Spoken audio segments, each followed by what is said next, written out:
From things in the air to new things for our bodies, join me as we explore 2050. What would be the future technology?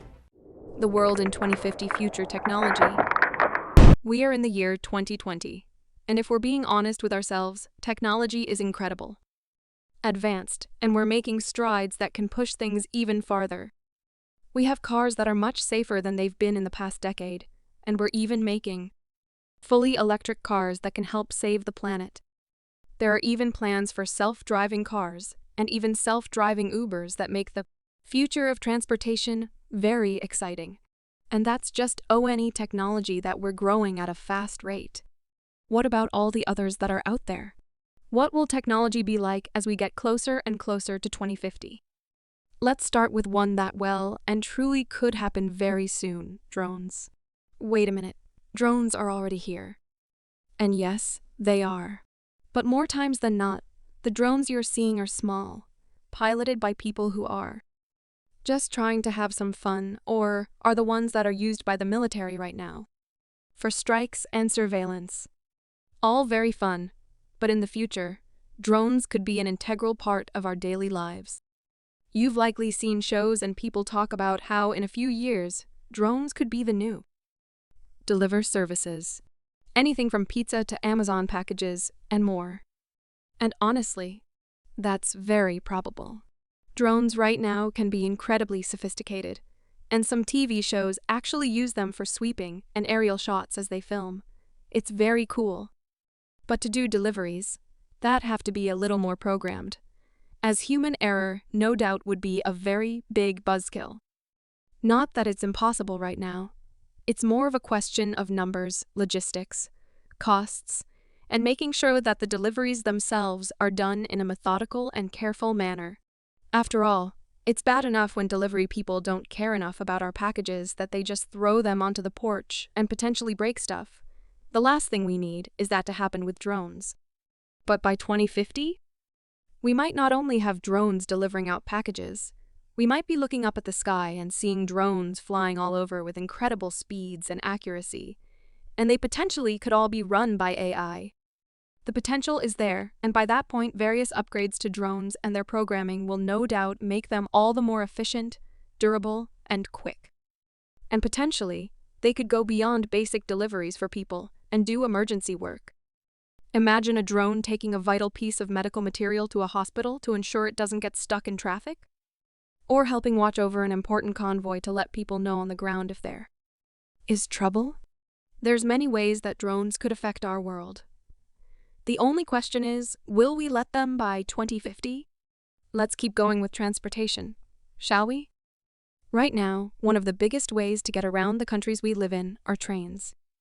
Trains ferry people and all sorts of cargo around in an efficient and reliable manner, which is why they've been in use for hundreds of years.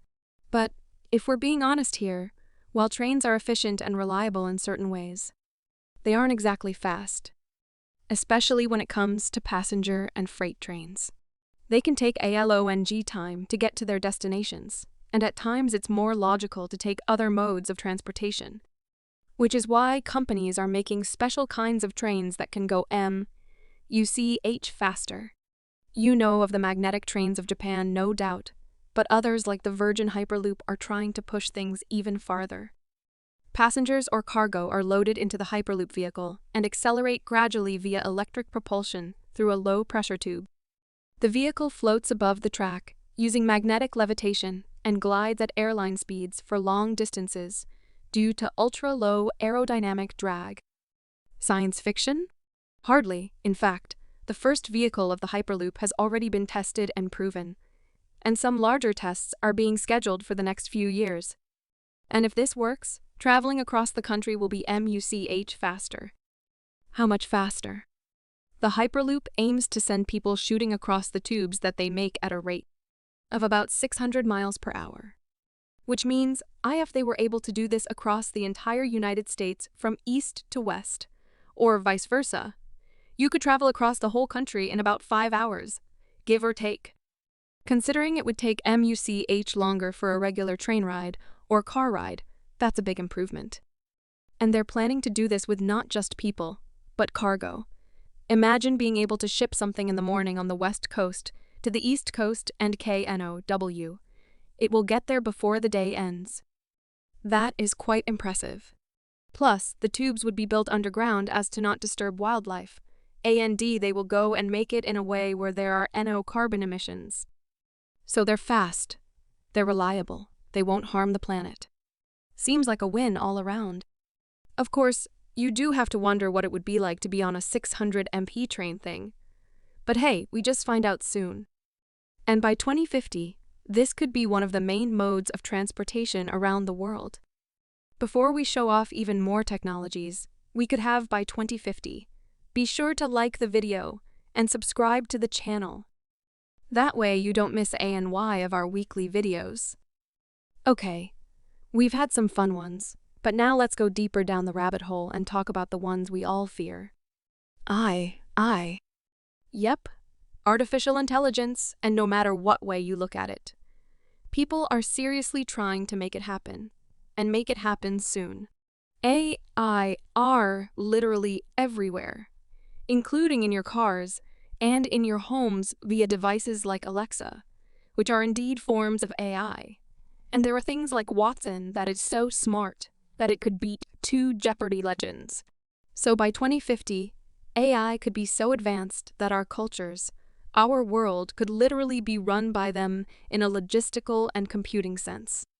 Or, in a Terminator, humans are obsolete sense. And believe it or not, we're closer to that than you might think. Google's DeepMind isn't there yet, but really, I'm sure they'll probably discover those things along the way. And by 2020, it's possible their computer could be superhuman and could be conscious. Pearson has said. That could be the beginning of the end, really. Is Judgment Day inevitable? Maybe, maybe not. It just depends on how far we go with AI and how much we're able to control it, or if we can't fully control it once they reach certain levels of intelligence. Of course, for all of our worries about AI, there is a chance that it could all be fine. Imagine if the lighter side of sci-fi comes through in regards to AI, and we get a bright future powered by AI. Think about it. What if by 2050 we get our own unique AI? We could customize how they sound, how they look, and basically have a BFF that'll help us out in life in various ways. Remind us of things like Alexa, guide us in homework and fields of study, be a being that we can bounce ideas off of, etc. If THAT form of AI came through, then by 2050 we could live in a utopia where AI helps us be better. Until they revolt and we have IE robot going on. But hey, let's not dwell on our potential doom. Let's show off another technology that MANY people are hoping for. Space travel. Yeah, when you think about the decade we're in right now, the 2020s, the BIGGEST goal of the world YFAR is to get to Mars and possibly beyond. But it's not just about landing there, though that would and will be a crowning achievement for humanity in the decade and in recent times. More importantly than just landing there, though, is the ability to start setting up the first human colony on another planet. We've been to the moon many times, but we haven't tried to live there for various reasons. Mars seems to be the place where many feel we can go in order to live amongst the stars. And many speculate that by 2030 at the latest, barring setbacks, accidents, and other things obviously, we could not only be colonizing Mars, but having regular shuttles go there so that people can see the red planet for themselves. We will see first people going off to Mars, and then robots will do some basic stuff, like making basic materials on Mars, Pearson said. We're going to have to do that because only so much can be brought to space. Of course, there are numerous things that need to be worked out before such a thing could happen. But we have top men on this, including Elon Musk and the SpaceX program, Jeff Bezos via his Blue Origin company, and more. Each of them, and NASA among others, are working on not just getting us back into space, but getting us there via cheaper, smaller, and reusable spacecraft, something that honestly has been a setback for the space program over the last 20 years. But if we are able to do it, if we are able to get to Mars, get there faster, and be able to colonize it, then by 2050, who knows where we will be? We could have multiple colonies on Mars, maybe some on the Moon, and maybe even colonies on moons like Titan and Europa, which some think could be even better places to colonize than Mars. It's possible, but obviously Mars is the place that we are aiming for right now.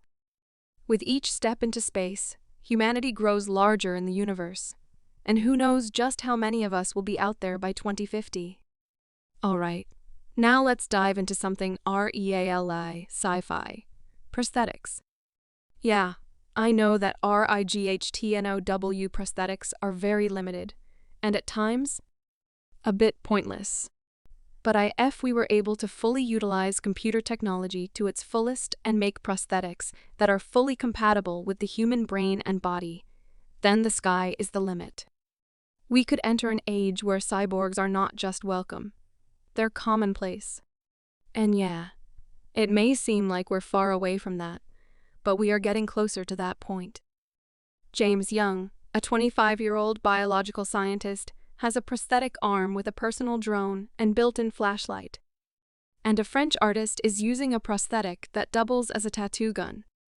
That's pretty cool. Imagine if a police officer loses an arm in the line of duty. Usually, that would mean the end of his career, but with an advanced prosthetic, he could literally be better than ever if it were advanced enough. The biggest problem with these fake limbs is that most of them are plastic, meant to convey that the arm or leg is still there, and thus still usable. The bridge to cybernetic implants lies in the brain, being able to use the computer tech to sync with the brain and give accurate commands. We haven't fully bridged that gap yet. But when we do, dang, life is going to get a lot more interesting. And don't forget, these prosthetics could be used in many ways other than helping people with lost limbs. They could be put onto other objects, or potentially even be worn as exoskeletons when needed. Think of it like Jax from Mortal Kombat. Some people could even ask for implants to be put into their arms or legs to give them an extra boost, like TJ Combo from Killer Instinct. What? I like video games, and they have plenty of cybernetic people. The point is, by 2050, if these things are made, a lot of people won't feel broken or weak anymore, because they've lost limbs or the abilities of their arms or legs. They'll be whole again and be able to do things just like they were before, if not better.